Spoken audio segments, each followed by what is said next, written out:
Ce matin-là, la nouvelle est tombée comme un coup de tonnerre sur Abidjan. Une information d'abord chuchotée puis confirmée dans le silence lourd des institutions. Alassane Ouattara n'est plus. En quelques minutes, le pays a basculé dans une autre réalité. Les téléphones se sont mis à vibrer sans arrêt, les chaînes d'information ont interrompu leur programme et dans les rues, un même mot circulait, hésitant, presque irréel. Est-ce vrai? Au sommet de l'État, le silence est devenu plus inquiétant que n'importe quelle déclaration. Les bureaux se sont refermés, les visages se sont fermés et la République a semblé suspendue entre continuité et vide. Car au-delà de la disparition d'un homme, c'est tout un équilibre politique, économique et institutionnel qui se retrouve brutalement projeté dans l'incertitude.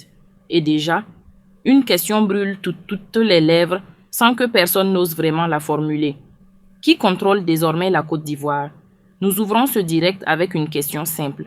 Une question que des millions d'Ivoiriens se posent en ce moment même, dans leur salon, dans leur cours, dans leur transport, sur leur téléphone. Une question qui, en apparence, ne devrait pas être si difficile à répondre. Où est le président de la République de Côte d'Ivoire? Où est Alassane Dramane Ouattara? Parce que depuis plusieurs jours maintenant, cet homme, le chef d'un État de 27 millions d'habitants, l'un des dirigeants les plus influents d'Afrique de l'Ouest, un homme qui a tenu entre ses mains les destinées économiques et politiques de toute une région, cet homme a tout simplement disparu de l'espace public, volatilisé, évaporé, comme si la terre l'avait avalé. Pas une image, pas un discours, pas une vidéo, pas une cérémonie officielle, pas une délégation reçue en grande pompe au palais présidentiel, pas un décret signé devant les caméras, pas un sourire protocolaire lors d'un sommet régional, rien, le vide total. Et ce vide, il dure, il s'étire, il s'épaissit de jour en jour comme un silence qui en dit bien plus long que n'importe quel discours officiel. Alors comprenez bien ce que cela signifie dans le contexte ivoirien. Un président africain, un chef d'État en exercice n'est pas quelqu'un qu'on ne voit pas. Ce n'est pas quelqu'un qui se cache.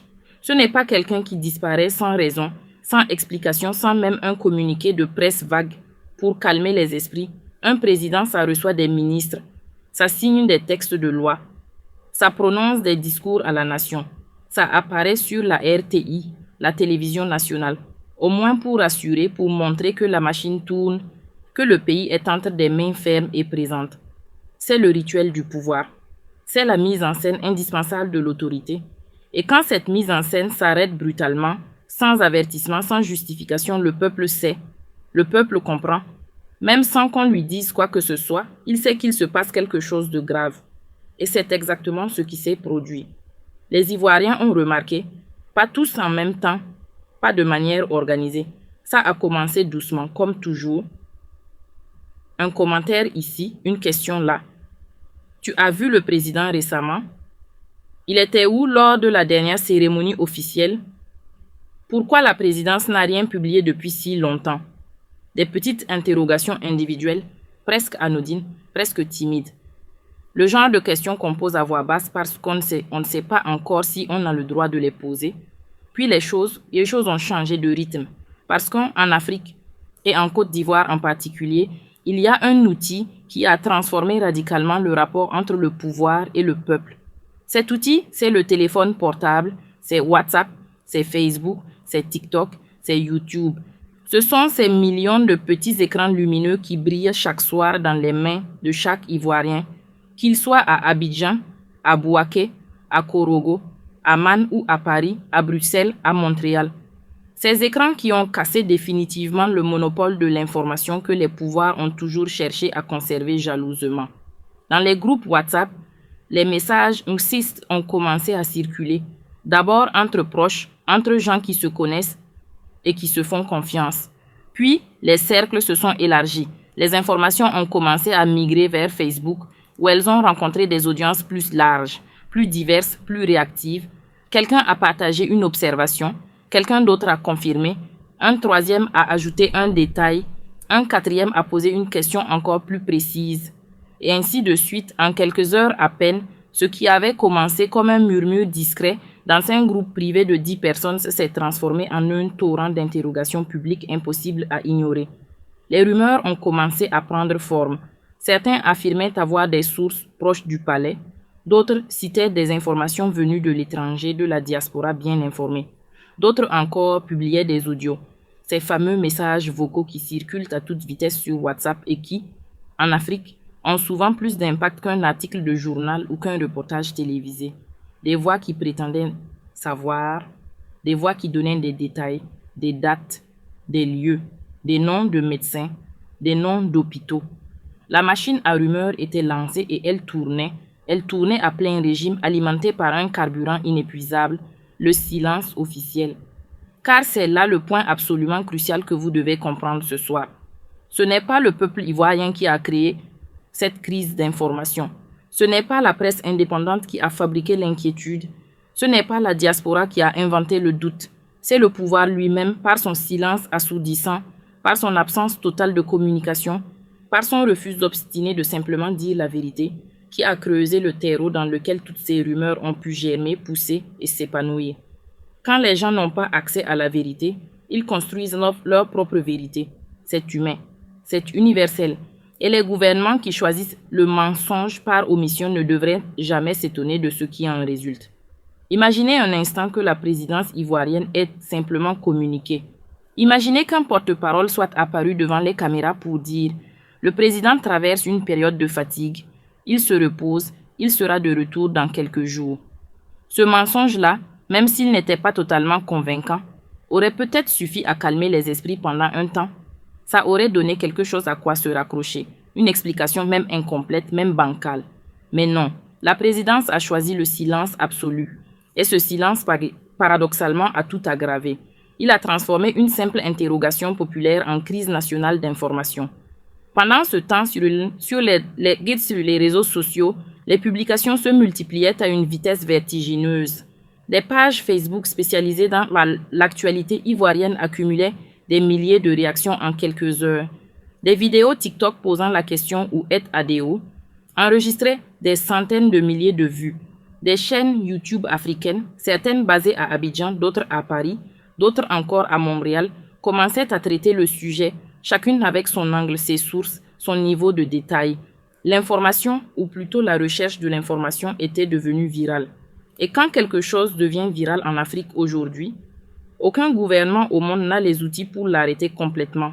Ce qui est fascinant et révélateur dans cette affaire, c'est d'observer comment les Ivoiriens ordinaires ont réagi face à cette situation. Ils n'ont pas attendu que les médias officiels leur donnent la vérité. Nous y voilà. Nous arrivons au cœur du sujet, à la partie que le pouvoir ivoirien redoute par-dessus tout, à la vérité que des hommes en costume, assis dans des bureaux climatisés du plateau d'Abidjan, font tout ce qui est en leur pouvoir pour empêcher d'atteindre vos oreilles. Ce soir, nous allons briser ce mur. Nous allons vous dire ce que nos sources, multiples, concordantes, et situées au plus près du cercle présidentiel nous ont confirmé. Et nous allons vous le dire sans détour, sans euphémisme, sans ces formules creuses que les médias officiels utilisent pour habiller la réalité d'un voile de respectabilité mensongère. Alassane Dramane Ouattara est hospitalisé. Voilà, c'est dit. 3 mots que la présidence ivoirienne est incapable de prononcer publiquement. 3 mots qui, pourtant, résument à eux seuls toute cette crise, tout ce silence, toute cette agitation que nous observons depuis plusieurs jours sur les réseaux sociaux ivoiriens et africains. Le président de la République de Côte d'Ivoire, l'homme qui dirige un pays de 27 millions d'habitants, l'homme dont les décisions économiques influencent toute l'Afrique de l'Ouest, cet homme est actuellement dans un lit d'hôpital. Et ce n'est pas pour un bilan de santé annuel de routine. Ce n'est pas pour une petite vérification passagère. Ce n'est pas pour cette légère fatigue dont les porte-paroles gouvernementaux vous auraient parlé s'ils avaient daigné parler. Non. Ce que nos informations indiquent de manière de plus en plus précise, de plus en plus détaillée, de plus en plus impossible à ignorer, c'est que l'état du président est grave. Sérieusement, profondément et inquiétamment grave. Parlons des faits tels que nous les connaissons. Depuis que cette absence s'est prolongée au-delà du raisonnable, depuis que le silence de la présidence est devenu lui-même une information, des informations ont commencé à filtrer. Pas de manière organisée, pas de manière officielle, mais de la façon dont les vérités filtrent toujours dans les systèmes opaques, par des fissures, par des indiscrétions, par des regards qui en disent trop, par des conversations surprises dans des couloirs que certains croyaient déserts. Et ces informations qui filtrent, elles dessinent toutes le même tableau. Elles pointent toutes dans la même direction. Elles racontent toutes la même histoire. Celle d'un homme dont la santé s'est dégradée de manière brutale, de manière alarmante, de manière qui a pris de court même les plus proches de son entourage. Maintenant parlons des médecins. Parce que c'est là que l'histoire prend une dimension encore plus troublante, encore plus révélatrice de la gravité réelle de la situation. Quand un homme aussi puissant qu'un président africain tombe malade, on ne fait pas les choses à moitié. On ne l'envoie pas dans une clinique ordinaire, voir un médecin de quartier. Non, on mobilise, on met en place un dispositif médical d'une ampleur et d'une sophistication que le commun des mortels ne verra jamais dans sa vie. On fait appel aux meilleurs spécialistes disponibles, on passe des coups de téléphone à Paris, à Lyon, à Bordeaux. On convoque des professeurs, des experts reconnus internationalement dans leur domaine, des hommes et des femmes qui ont passé leur vie entière à maîtriser les pathologies les plus complexes. On fait venir ces spécialistes en urgence, discrètement, sans tapage médiatique, mais avec toute la logistique que seul un État peut déployer quand il décide que la situation l'exige. Et on leur donne les moyens. Tous les moyens. L'argent n'est pas un problème, mais quand c'est la vie d'un chef d'État qui est en jeu. Le matériel médical le plus avancé, les équipements les plus sophistiqués, les traitements les plus récents, tout cela est mobilisé, installé, mis en place avec une précision et une rapidité qui ferait rougir n'importe quel hôpital universitaire du continent. Voilà ce qui se passe en coulisses pendant que la télévision nationale parle de la météo et des cérémonies protocolaires. Mais voici ce que nos sources nous disent ce soir. Et c'est là que le récit bascule. C'est là que l'histoire change de nature et de gravité. Malgré tous ces moyens, malgré tous ces spécialistes, malgré tout cet argent et toute cette logistique déployée dans l'ombre, la situation du président ne s'améliore pas. Les médecins, ces professeurs venus de France, ces experts convoqués en urgence, ces hommes habitués à faire face aux cas les plus difficiles, semblent avoir atteint les limites de ce qu'ils peuvent faire. Les informations qui filtrent des cercles les plus proches du pouvoir décrivent des visages fermés après les consultations, des conversations à voix basse dans les couloirs, des regards lourds échangés entre spécialistes, ce langage non-verbal du corps médical que les familles apprennent à décoder avec terreur quand elles comprennent que les nouvelles ne sont pas bonnes. Comprenez bien ce que cela signifie dans le contexte politique ivoirien. Tant que les médecins maîtrisaient la situation, tant qu'il y avait un espoir raisonnable de rétablissement, le mensonge était gérable. On pouvait maintenir la fiction officielle. On pouvait dire le président se repose, il travaille depuis sa résidence, il sera bientôt de retour parmi vous.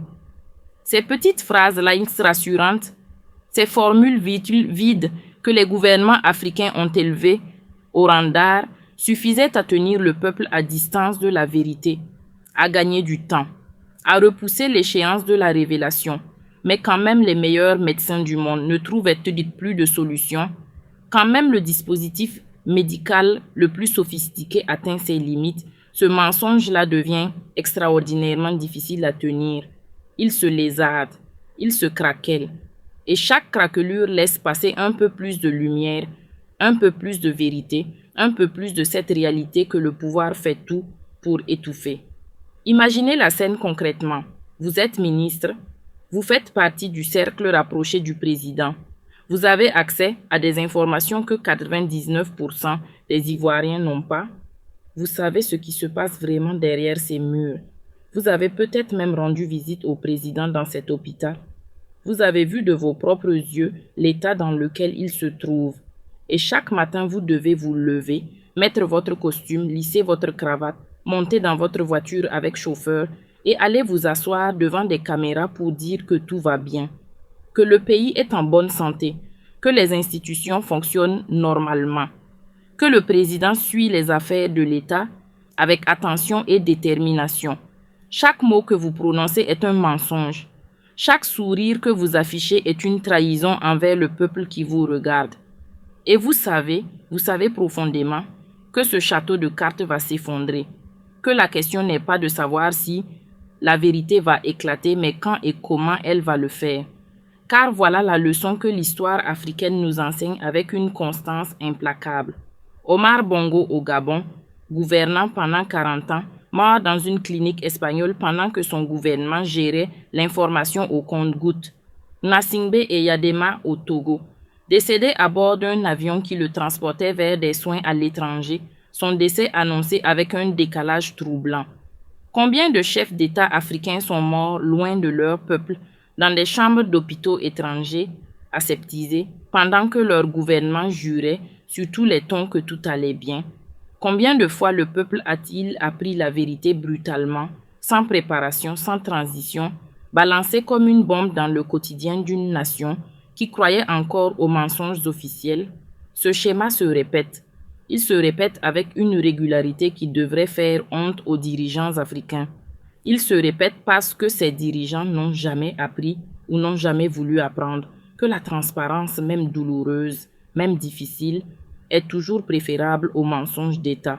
Et aujourd'hui, ce schéma semble vouloir se rejouer en Côte d'Ivoire.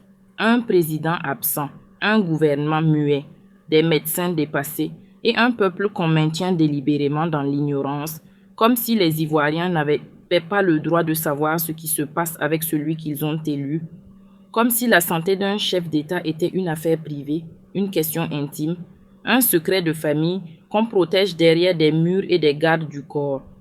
Mais soyons absolument clairs sur ce point fondamental. La santé d'un président de la République n'est pas une affaire personnelle. Ce n'est pas comme la santé de votre voisin, de votre collègue, de votre oncle. Quand un président est incapable de gouverner, c'est toute une nation qui se retrouve sans pilote, au Sénèque aux commandes. C'est toute une économie qui tremble dans l'incertitude. C'est toute une stabilité politique, si fragile, si chèrement acquise, après des années de crise et de guerre civile, qui vacille dangereusement. Les investisseurs regardent. Les partenaires internationaux s'interrogent. Le Fonds monétaire international surveille. La Banque mondiale observe. Les ambassades occidentales envoient des câbles diplomatiques à leurs capitales respectives pour analyser la situation. La communauté internationale n'est pas dupe. Elle voit le vide, elle lit le silence.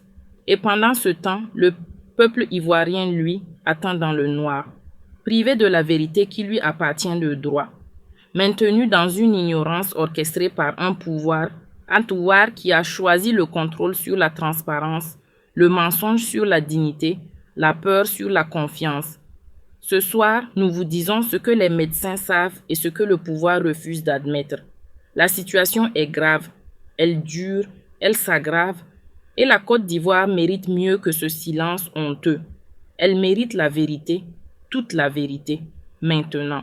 Quand le pouvoir se trahit lui-même, une femme a osé là où beaucoup hésitaient encore. Dans un contexte tendu, chargé de rumeurs et de silences pesants, elle a décidé de publier des images. Pas des images fabriquées, pas des montages grossiers comme on en voit souvent circuler sur les réseaux sociaux, mais des images brutes, dérangeantes, qui montraient ce que certains tentaient de cacher depuis des semaines, l'état réel du président. En quelques secondes seulement, la publication a commencé à circuler. D'abord partagée timidement, presque en privé, elle a ensuite franchi les cercles restreints pour atteindre des groupes plus larges, puis des pages influentes. Et comme souvent dans ce type de situation, la viralité n'a pas demandé la permission. Elle s'est imposée. Mais ce qui s'est passé ensuite a été encore plus révélateur que les images elles-mêmes. À peine quelques minutes après la diffusion, les autorités ont réagi avec une rapidité inhabituelle. Une réaction brutale, presque paniquée.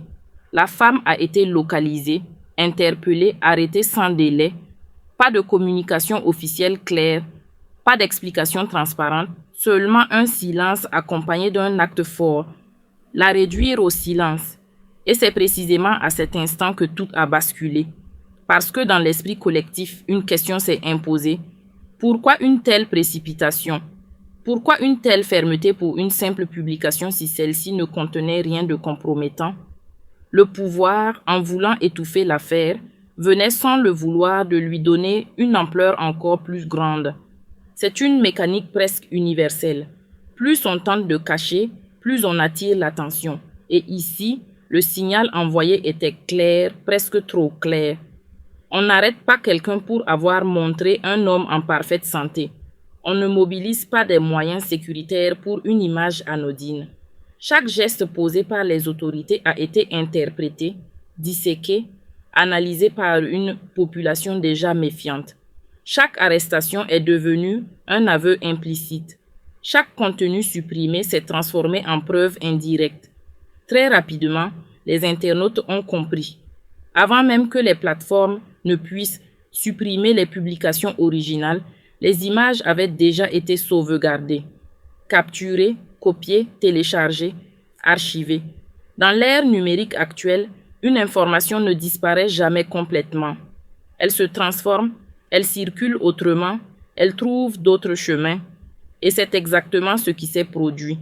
Des centaines de captures d'écran ont commencé à apparaître un peu partout, dans des groupes WhatsApp, sur Telegram, sur des pages Facebook anonymes. Les tentatives de censure n'ont fait qu'accélérer la diffusion. Pendant ce temps, la nouvelle de l'arrestation s'est propagée elle aussi, et avec elle un sentiment d'injustice grandissant. Qui était cette femme? Une lanceuse d'alerte? Une citoyenne engagée? Une simple témoin? Peu importait finalement. Elle incarnait désormais quelque chose de plus grand, le courage de dire ce que d'autres taisaient. Son arrestation a donné un visage humain à une affaire qui aurait pu rester abstraite. Et dans l'opinion publique, cela a changé beaucoup de choses. La diaspora ivoirienne, toujours très active et connectée, a rapidement pris le relais. En France, en Belgique, au Canada, des relais se sont mis en place presque instantanément. Les images ont traversé les frontières sans difficulté.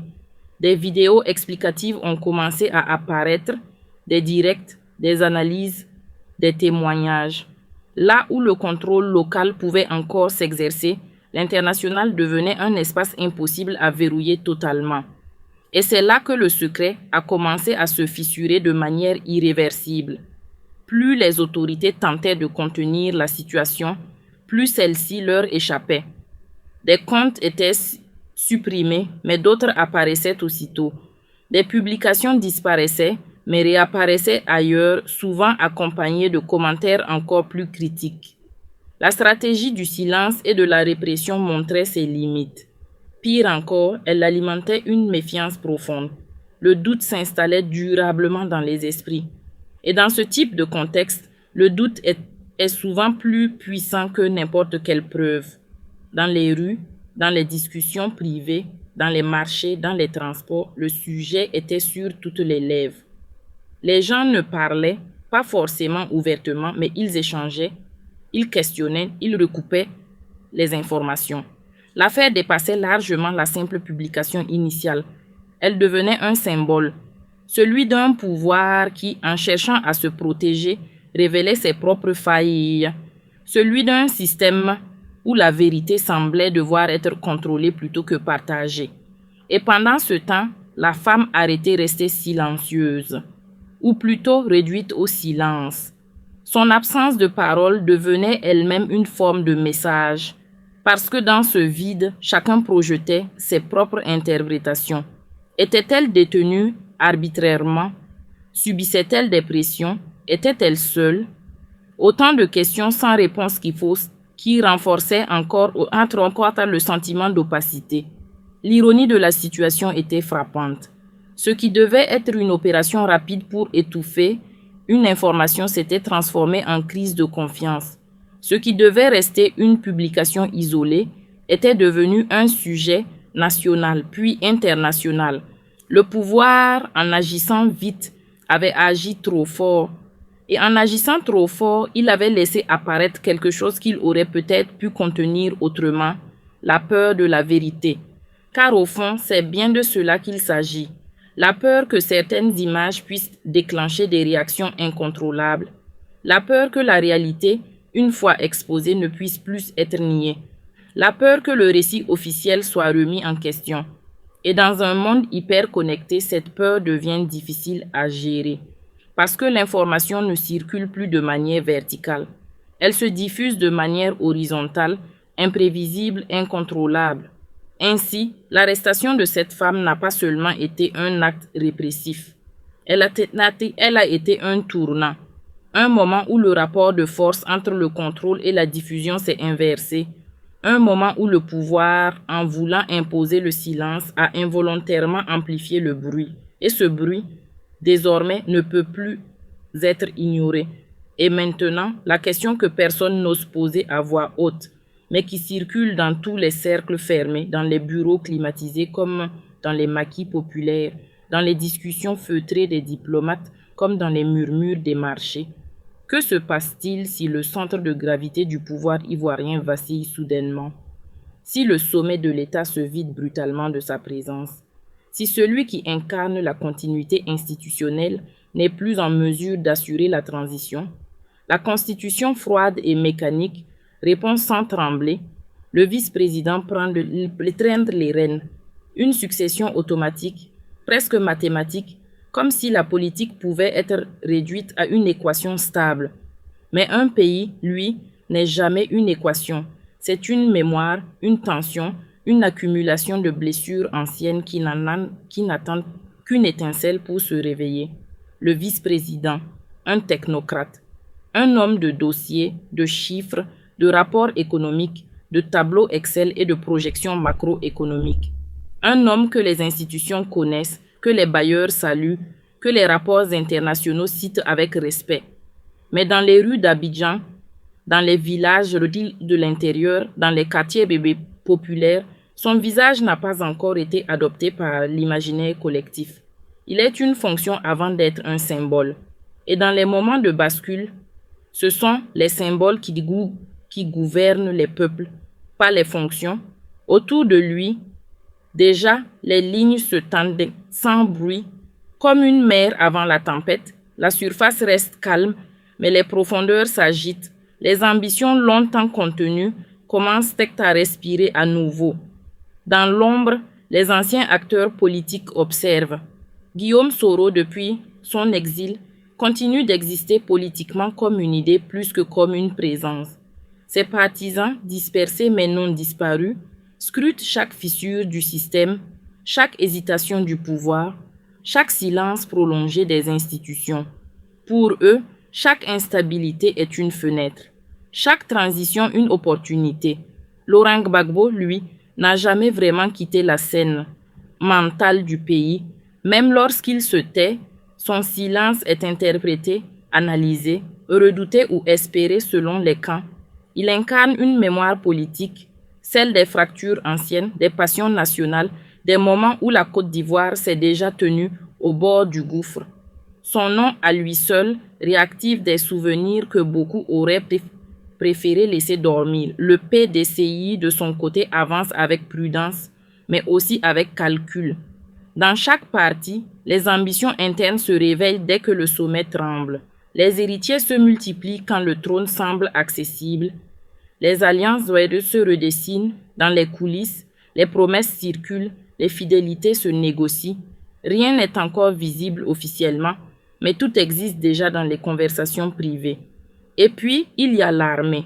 Dans un pays marqué par des crises passées, l'armée n'est jamais totalement absente de l'imaginaire politique. Elle est à la fois rempart et risque potentiel, institution de stabilité et acteur imprévisible dans les moments de déséquilibre. Dans la région, les exemples récents ne manquent pas. Mali, Burkina Faso, Niger, Gabon, autant de secousses qui ont rappelé que le pouvoir civil, aussi solide semble-t-il, peut être contesté en quelques heures lorsque les équilibres s'effondrent. Mais la Côte d'Ivoire n'est pas un simple miroir de ses voisins. Elle porte sa propre histoire, ses propres traumatismes, ses propres cicatrices encore sensibles. La nouvelle n'a pas explosé d'un seul coup. Elle s'est infiltrée lentement comme une onde invisible qui traverse d'abord les couloirs fermés, puis les bureaux feutrés, puis les téléphones des hauts responsables, avant de se répandre dans toute la ville. Abidjan n'a pas cessé de fonctionner immédiatement. Abidjan a compris progressivement qu'elle venait de basculer dans quelque chose d'irréversible. D'abord, ce sont les regards qui ont changé, ces regards échangés dans les ministères sans qu'aucune phrase ne soit prononcée, ces silences dressant trop longs dans les conversations, ces mains qui hésitent avant de composer un numéro, ces écrans qui s'allument en boucle pour vérifier une information que personne n'ose encore accepter pleinement. Puis viennent les confirmations partielles, les messages contradictoires, les communiqués retardés et enfin ce silence institutionnel qui en dit plus que toutes les annonces officielles. À partir de cet instant, la République cesse d'être une mécanique stable. Elle devient un organisme en état de choc. Dans le palais présidentiel, l'atmosphère change presque physiquement. Les couloirs semblent plus lourds, les portes plus lentes à s'ouvrir, les pas plus prudents. Les gardes ne parlent plus qu'à voix basse, comme si le son lui-même pouvait provoquer une rupture supplémentaire dans l'équilibre déjà fragile. Les conseillers circulent l'année sans direction claire, tenant des dossiers qu'ils ne savent plus à qui remettre. Les téléphones sonnent sans interruption, mais chaque appel semble suspendu dans une incertitude permanente. Et au centre de cette architecture de pouvoir, soudain vidée de sa gravité, une seule réalité s'impose. Le pays continue, mais il ne sait plus vraiment de demande sous quelle commande. Le vice-président se retrouve alors au cœur d'un espace qu'aucun manuel ne prépare réellement. Il ne s'agit plus de gestion administrative, ni de continuité protocolaire, ni même de transition politique théorique. Il s'agit d'un pays entier qui attend une direction immédiate, d'une nation suspendue à un geste, à une phrase, à une posture. Autour de lui, les juristes rappellent les articles de la Constitution avec une précision presque mécanique, comme pour se rassurer eux-mêmes autant que pour guider la situation. Les militaires demandent des consignes sans en recevoir encore. Les diplomates appellent déjà leurs capitales respectives pour signaler une évolution majeure. Et dans ce chaos silencieux, chacun tente de répondre à la même question sans jamais la formuler directement. Qui détient réellement le pouvoir maintenant? Mais dans ces moments-là, le droit ne suffit jamais à stabiliser une nation. La légalité est une structure, mais la légitimité est une perception. Et cette perception est encore en train de se former, hésitante, fragile, contestée dans certains cercles, acceptée dans d'autres, sans conviction totale. Le vice-président devient ainsi une figure centrale sans avoir encore totalement conquis le centre symbolique du pays. Chaque mouvement est observé, chaque silence est interprété, chaque mot est analysé comme s'il contenait déjà la trajectoire du futur. À l'extérieur, dans les chancelleries étrangères, la réaction est immédiate mais contenue. Les télégrammes diplomatiques se multiplient, les réunions de crise s'enchaînent, les analyses de risques sont réévaluées en continu. La Côte d'Ivoire n'est pas simplement un État parmi d'autres dans la région. Elle est un pivot économique, un équilibre stratégique, un point de stabilité essentiel dans une Afrique de l'Ouest déjà fragilisée par plusieurs transitions politiques récentes. Et les capitales étrangères les comprennent rapidement que ce qui se joue dépasse largement le cadre interne du pays. Chaque scénario est envisagé. Transition constitutionnelle fluide, contestation politique interne, tension institutionnelle prolongée ou encore rupture plus profonde de l'ordre établi. Mais aucun scénario ne semble totalement rassurant. Pendant ce temps, à l'intérieur même du pays, quelque chose d'ancien se réveille. Dans les espaces politiques, les silences relitides se remplissent d'anticipation. Les anciens acteurs, même ceux éloignés du centre du pouvoir, redeviennent soudain visibles dans les analyses, les conversations, les spéculations. Guillaume Soro existe de nouveau dans les esprits politiques comme une présence en arrière-plan, une variable que personne ne peut ignorer complètement dans les équilibres futurs. Laurent Gbagbo, lui, demeure une mémoire politique active, une référence constante dans les imaginaires collectifs, un point de comparaison permanent pour toute crise institutionnelle majeure.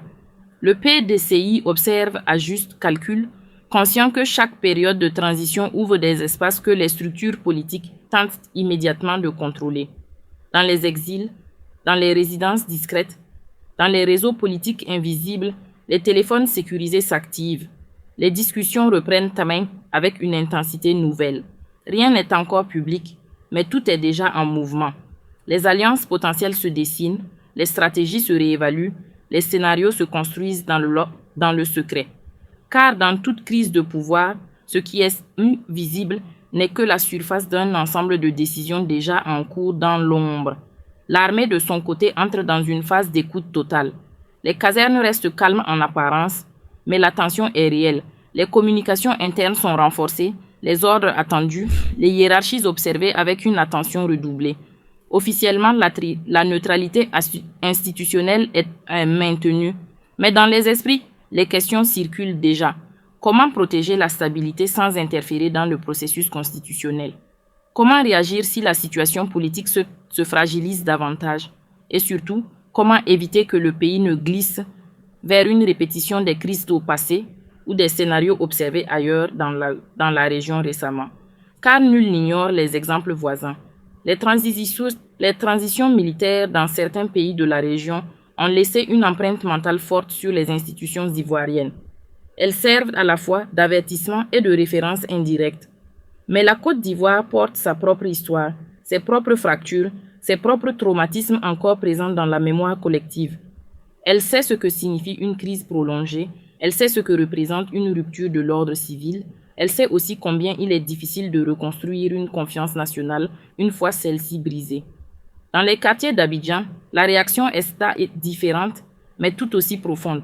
La nouvelle ne se vit pas comme une analyse politique, mais comme une interruption brutale du quotidien. Les marchés ralentissent sans s'arrêter totalement, les conversations changent de tonalité, les radios restent allumées en permanence, les gens parlent moins fort, comme si le volume du pays entier avait été baissé d'un cran. Ce n'est pas encore la panique, mais ce n'est plus la normalité. C'est un entre-deux instable, une attente collective, une suspension du temps social. Les souvenirs des périodes de crise passées remontent naturellement. Les esprits ne revivent pas exactement les mêmes scènes, mais ils reconnaissent les sensations, l'incertitude, la tension diffuse, les rumeurs qui circulent plus vite que les informations officielles, les interprétations multiples d'un même événement. Tout cela revient comme une mémoire collective activée par un signal invisible. Et dans cette mémoire, une certitude s'installe progressivement. Rien n'est jamais totalement garanti dans l'histoire politique du pays. Au sommet, pourtant, les institutions tentent de maintenir une continuité visible. Les bâtiments fonctionnent, les drapeaux restent en place, les services administratifs continuent d'opérer. Mais cette continuité apparente repose désormais sur une confiance fragile. Et cette confiance ne dépend pas uniquement des structures officielles, mais de la capacité des différents acteurs à croire encore en la stabilité du système. Le vice-président prépare alors son apparition publique. Cette prise de parole devient un moment crucial, non pas parce qu'elle peut résoudre immédiatement la situation, mais parce qu'elle peut définir la perception initiale de la transition en cours. Il ne s'agit pas seulement de parler, mais de stabiliser une représentation du pouvoir. Dans ces instants, chaque mot compte, mais chaque silence compte aussi davantage encore. Pourtant, même avant cette intervention, une vérité s'impose déjà. Aucun discours ne peut refermer instantanément une rupture symbolique de cette ampleur. Le choc n'est pas seulement institutionnel, il est psychologique, collectif, profond. Il faudra du temps pour que les différentes couches du pays réajustent leur perception de la réalité politique.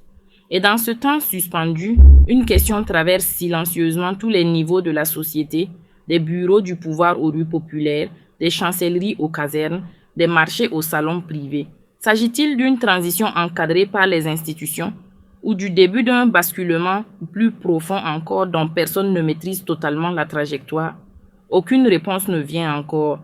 Parce que dans ces moments-là, les réponses ne précèdent jamais les événements. Elles les suivent. Et la Côte d'Ivoire, à cet instant précis, se tient exactement sur cette ligne fragile où le présent n'a pas encore décidé de son futur.